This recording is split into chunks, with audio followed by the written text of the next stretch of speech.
கொஞ்சம் சீக்கிரம் நடக்கிறீங்களா? மணி ஆகுது, கொஞ்சம் சீக்கிரம் நடங்க. ப்ளீஸ் கொஞ்சம் சீக்கிரமா போங்க. இன்னும் கொஞ்சம் வேகமா போகல.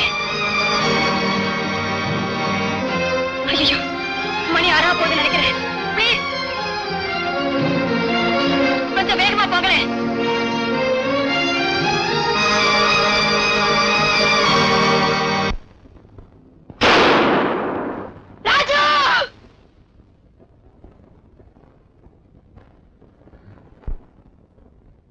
கொலகார பாவி, கொலகார பாவி, நான் உனக்கு என்ன துரோகம் செஞ்சேன்? நான் உனக்கு என்ன துரோகம் செஞ்சேன்? என் மேல இருக்கிற கோபத்துல அநியாயமா அந்த குழந்தையையும் கொண்டுட்டு இன்னும் பாக்கி இருக்கிறதான் தானே, என்னையும் கொன்னுடு, என்னையும் கையால கொண்டு போட்டுடு.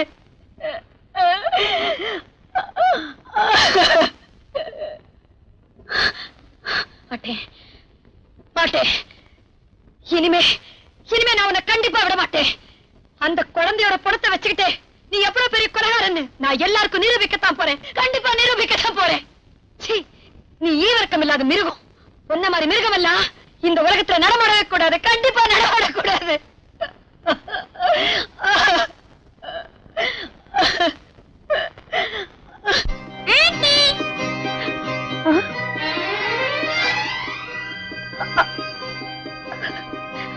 ராஜு, ராஜு, ராஜு, ராஜு, ராஜு, ராஜு, ராஜு, என் கண்டே, நீ இவ்வளவு நேரம் எங்கம்மா இருந்த? மேல துப்பாக்கி அடிக்கிற சத்தம் கேட்டுச்சேம்மா. என்னடா சொல்ற?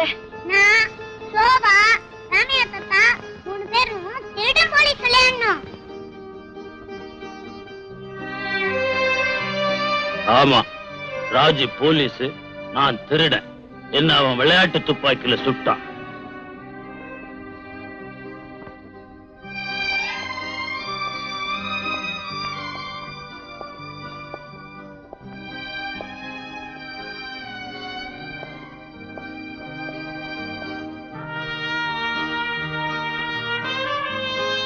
உங்களை என்னால கொஞ்சம் கூட புரிஞ்சுக்கவே முடியல மிஸ்டர் மனோகர்.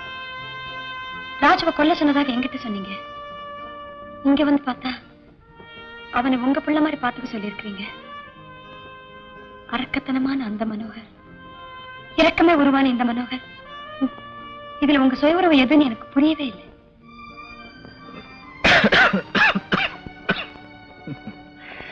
மிருகத்தன்மையும் தெய்வத்தன்மையும் ரெண்டும் சேர்ந்தவன் தான் மனுஷன். சில பேர் மிருகமாவே வாழ்றாங்க, சில பேர் தெய்வமா வாழ்றாங்க. நான் ரெண்டும் கேட்டான். எல்லாரும் உங்ககிட்ட இருக்கிற மனுஷத்தன்மை தான் பாக்குறாங்க. ஆனா நான் மட்டும்தான் உங்ககிட்ட இருக்கிற மிருகத்தன்மை பாக்குறேன். அதை பத்தின கவலையே பண்ணல. எனக்குள்ள மிருகத்தன்மை மட்டுமே இருந்திருந்தா அன்னைக்கு ரயில் பெட்டுக்குள்ள 2 பணம் கிடந்திருக்கும். உண்மையும் சேர்த்து. நான் கேட்கிறேன், தப்பா நினைக்காதீங்க. உங்க மனசுல கனிவுங்கிறதே கிடையாதா? கனிவை பத்தி என்கிட்ட கேக்குறியா? என் வாழ்க்கையில நடந்த மாதிரி நிகழ்ச்சி உன் வாழ்க்கையில நடந்திருந்தா ஒண்ணு நீ ஊமையா இருப்ப, இல்ல பைத்தியமா இருப்ப.